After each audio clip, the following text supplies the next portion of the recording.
Literal C. El gran temor obsesivo. Comenzaré hoy con el suceso que me decidió a acudir a su consulta.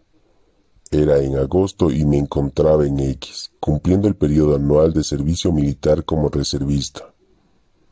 Venía sintiéndome muy deprimido y me atormentaba con toda clase de ideas obsesivas, las cuales fueron desapareciendo luego durante las maniobras. Me interesaba demostrar a los oficiales que no solo era un hombre de estudio, sino también un buen soldado, capaz de resistir las fatigas de la vida militar. Un día hicimos una marcha no muy prolongada partiendo de X. En un descanso perdí mis lentes, y aunque no me hubiera sido fácil encontrarlos buscándolos con algún detenimiento, renuncié a ello, no queriendo dilatar la partida, y telegrafié a mi óptico de Viena para que me enviase otros. Durante el mismo descanso había estado sentado entre dos oficiales, uno de los cuales, un capitán de apellido checo, había de adquirir gran importancia para mí. Este individuo me inspiraba cierto temor, pues se mostraba manifiestamente inclinado a la crueldad. No quiero afirmar que fuese malvado, pero en sus conversaciones se había mostrado repetidamente partidario de los castigos corporales, habiendo yo combatido varias veces su opinión con acaloramiento. En este descanso volvimos a entablar conversación, y el capitán contó haber leído que en Oriente se aplicaba un castigo singularmente espantoso. Llegado aquí, el paciente se interrumpió, y levantándose del diván en el que estaba echado, me pidió que le dispensara de la descripción de aquel castigo. Le aseguré que por mi parte no tenía tendencia alguna a la crueldad, y que desde luego no quería atormentarle, pero que no podía concederle lo que me pedía, puesto que la superación de la resistencia era un mandato ineludible a la cura. Al principio de aquella sesión le había explicado el concepto de resistencia, al advertirme él cuánto había de esforzarse para comunicarme aquella vivencia. Luego continué diciéndole que haría lo posible por facilitar la tarea, procurando adivinar lo que él se limitaría a indicarme, sin entrar en detalles. Y le pregunté si se refería al empalamiento. No, no es eso. El condenado era atado. Se expresaba tan imprecisamente que de momento no pude adivinar en qué postura. Se le adaptaba a las nalgas un recipiente y se metía en él unas cuantas ratas, que luego se había levantado de nuevo y daba señales de máximo esfuerzo y resistencia. Unas cuantas ratas que luego se le iban introduciendo. Aquí pude ya completar, por el ano.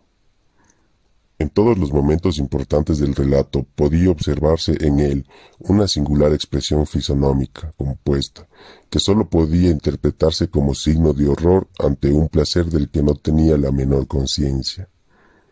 Con dificultades continuó. En aquel mismo instante surgió en mí la idea de que aquello sucedía a una persona que me era querida. Interrogado, puntualizó que tal idea no era la de que él aplicara tal castigo, sino que el mismo era aplicado impersonalmente a la persona evocada. Después de breve reflexión, concluí que dicha persona no podía ser otra que la señora a quien el sujeto dedicaba por entonces sus atenciones. En este punto interrumpió el paciente su relato, para indicarme cuán ajenos y opuestos a su verdadera personalidad eran tales pensamientos, y con qué extraordinaria rapidez se desarrollaba en él todo lo que a ellos se enlazaba. Simultáneamente a la idea surgía siempre la sanción, esto es, la medida de defensa que había de poner en práctica para que la fantasía no se cumpliera. Cuando el capitán habló de aquel horroroso castigo y surgieron en el sujeto las ideas de que había hecho mención, todavía consiguió defenderse de ambas con su conjuro habitual, consistente en un ademán de repulsa y exclamación: «¿Qué tonterías se te ocurren?». El plural «ambas» hubo de extrañarme, como sin duda habrá extrañado al lector, pues el paciente no había referido más que una, la de que el tormento de las ratas era aplicado a la señora de sus pensamientos. Mas ahora hubo de confesar que simultáneamente a esta idea había surgido en él la de que el tormento se extendía también a su padre. Mas como su padre había muerto muchos años atrás, el temor obsesivo resultaba aún más insensato que el primero, e intentó permanecer inconfesado. Al día siguiente, el mismo capitán le entregó un paquete postal y le dijo: «El teniente A ha pagado por ti el reembolso. Tienes que darle el dinero». El paquete contenía los lentes pedidos por telégrafo a Viena. En el mismo instante surgió en él una sanción. No devolveré el dinero, pues si lo hacía, sucedería aquello, se realizaría en su padre y en la señora la fantasía de las ratas. Y conforme a una trayectoria típica ya en él, se alzó inmediatamente para combatir tal sanción a un mandato en forma de juramento. «Tienes que devolver las 3.80 coronas al teniente A», palabras que casi pronunció a media voz. Los ejercicios militares terminaron 2 días después. El sujeto realizó durante ellos continuos esfuerzos para devolver al teniente A la pequeña cantidad adeudada, contra lo cual surgieron una y otra vez dificultades de naturaleza aparentemente objetiva. Al principio intentó realizar el pago por conducto de otro oficial que iba a correos, pero se alegró mucho cuando él mismo le devolvió el dinero, alegando no haber encontrado al teniente A en las oficinas postales, pues aquel modo de cumplir su juramento no le satisfacía por no corresponder a la forma liberal del mismo. «Tienes que devolver las 3.80 coronas al teniente A». Por fin encontró a este último, pero el oficial se negó a aceptar el dinero, diciendo que él no había pagado nada por su cuenta, ni siquiera estaba encargado del correo, función que correspondía al teniente B. El sujeto quedó un tanto perplejo, viendo la imposibilidad de cumplir su juramento, por ser errónea una de sus premisas, e imaginó toda una serie de complicados expedientes. Iría a correos con los tenientes A y B, y el primero daría a la encargada del servicio de paquetes postales 3.80 coronas, que la empleada entregaría a B, y entonces ya podría él cumplir al pie de la letra su juramento dando las 3.80 coronas a A. No entrañaré que el lector encuentre incomprensible todo esto, pues también la minuciosa descripción que el paciente me hizo de los sucesos exteriores de estos días y de sus reacciones a ellos, adolecía de contradicciones internas y parecía inexplicablemente embrollada. Solo en un tercer relato conseguí hacerle advertir tales imprecisiones y determinar los errores mnémicos y los desplazamientos en que había incurrido. Pero podemos ahorrarnos la reproducción de estos detalles, cuya parte esencial nos ocupará luego, y limitarnos a indicar que al final de esta segunda sesión el sujeto se conducía como aturdido y enajenado, llamándome repetidamente mi capitán, sin duda porque al principio de la sesión le había dicho que yo no era un hombre cruel como el capitán de su historia, y no tenía la menor intención de atormentarle innecesariamente. En esta sesión me explicó también que desde un principio, y ya en los primitivos temores de que le ocurriese algo a las personas de su particular afecto, había sucedido tales castigos no solo en lo temporal, sino también en la eternidad, en el más allá. Hasta los 14 o los 15 años había sido muy religioso, evolucionando desde entonces hacia su actual incredulidad. La contradicción que así surgía entre sus convicciones actuales y la aceptación de una vida ultraterrena le salvaba diciéndose: «¿Qué sabes tú de la vida en el más allá? ¿Y qué saben los demás? No se puede saber nada, y por tanto, nada arriesgas pensando así». El sujeto, hombre por lo demás de aguda y clara inteligencia, consideraba irreprochable semejante conclusión y aprovechaba la inseguridad de la razón humana en tal problema en favor de su anterior concepción piadosa del universo, superada ya. En la tercera sesión completó el relato, muy característico de sus esfuerzos por cumplir su juramento obsesivo. Por la noche se celebró la última reunión de los oficiales antes del término del periodo militar. Le correspondió contestar al brindis dedicado a los señores reservistas y habló elocuentemente, pero como un sonámbulo, pues en el fondo le seguía atormentando su juramento. La noche fue espantosa. Argumentos y contraargumentos pugnaron ruidosamente en su cerebro.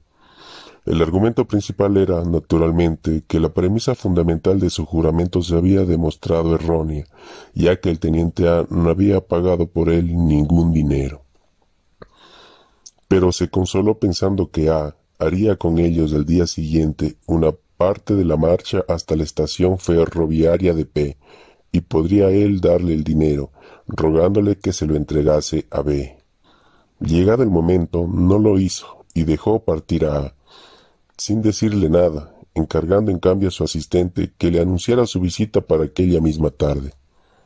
Por su parte, llegó a las 9:30 de la mañana a la estación, dejó su equipaje en la consigna y evacuó diversos asuntos en la pequeña ciudad, siempre con el propósito de hacer luego su anunciada visita a A.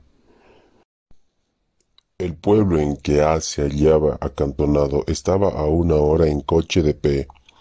El viaje en ferrocarril hasta la localidad donde se hallaba la oficina de correos duraba 3 horas. Creía, pues, que habría de serle posible alcanzar, una vez llevado a cabo su complicado plan, el último tren que salía de P para Viena. Las ideas que en él pugnaban eran las siguientes. Por un lado, que si no acababa de decidirse a cumplir su juramento era por pura cobardía, pues quería ahorrarse la molestia de pedir aquel servicio a A y aparecer ante él como un perturbado. Por otro, que la cobardía estaba precisamente en cumplir el juramento, ya que con ello se proponía tan solo libertarse de sus ideas obsesivas. Cuando en una reflexión se contrapesaban de este modo sus argumentos, el sujeto acostumbraba a abandonarse al azar, y así, cuando un mozo de la estación le preguntó si iba a tomar el tren de las 10, contestó afirmativamente y partió en dicho tren, creando un hecho consumado que le alivió mucho. Al pasar el empleado del coche comedor, le encargó que le reservase un puesto para la comida, pero ya en la primera estación se le ocurrió que todavía podía bajar en ella, tomar un tren en sentido contrario hasta la localidad donde A se hallaba, hacer con él el viaje de 3 horas hasta la oficina de correos, etc. Solo el encargo dado al empleado del coche comedor le retuvo de poner en práctica tal propósito, pero no renunció a él por completo, sino que lo fue aplazando de estación en estación hasta llegar a una en la que no podía descender por tener parientes en la localidad a la que correspondía, y entonces decidió seguir ya su viaje hasta Viena, buscar a su amigo, someterle la cuestión y volver en todo caso a P en el tren de la noche. Ante mis dudas de que le hubiera sido posible llevar a cabo semejante plan, me aseguró que entre la llegada de su tren y la salida del otro habría podido disponer de media hora. Pero al llegar a Viena no encontró a su amigo en la cervecería donde esperaba hallarle, y ya a las 11 de la noche le vio en su casa y le contó su perplejidad. El amigo se manifestó asombrado de que aún dudase que se tratara de una idea obsesiva. Le tranquilizó por aquella noche, durante la cual durmió sin angustias, y a la mañana siguiente le acompañó a correos, donde impuso un giro de 3.80 coronas dirigido a las oficinas postales que habían recibido el paquete con los lentes. Estos últimos detalles me proporcionaron un punto de apoyo para desentrañar las deformaciones de su relato. Si al ser llamado a la razón por su amigo no había ya girado la pequeña suma al teniente A, ni tampoco al teniente B, sino directamente a la oficina de correos, tenía que saber y haber sabido ya antes de su partida que sólo a la empleada de correos y a nadie más adeudaba el importe del reembolso. Y en efecto, resultó que así lo sabía antes de la advertencia del capitán y de su juramento, pues ahora recordaba que horas antes de su encuentro con el capitán Cruel había hablado con otro capitán, que le había explicado el verdadero estado de cosas. Este último oficial, al saber su nombre, le había dicho que había estado en la oficina de correos, donde la empleada le había preguntado si conocía a un cierto teniente H, nuestro paciente, para el cual acababa de llegar un paquete postal contra reembolso. El oficial había contestado negativamente, pero la empleada había manifestado que confiaba en la honorabilidad de aquel teniente desconocido y adelantaría el importe del reembolso. De este modo, llegaron a poder de nuestro paciente los lentes que había encargado por el telégrafo. El capitán Cruel se equivocó al advertirle cuando le entregó el paquete que debía dar las 3.80 coronas a. Nuestro paciente debía saber que aquello era un error, y sin embargo hizo, sobre la base de tal error, el juramento que había de atormentarle.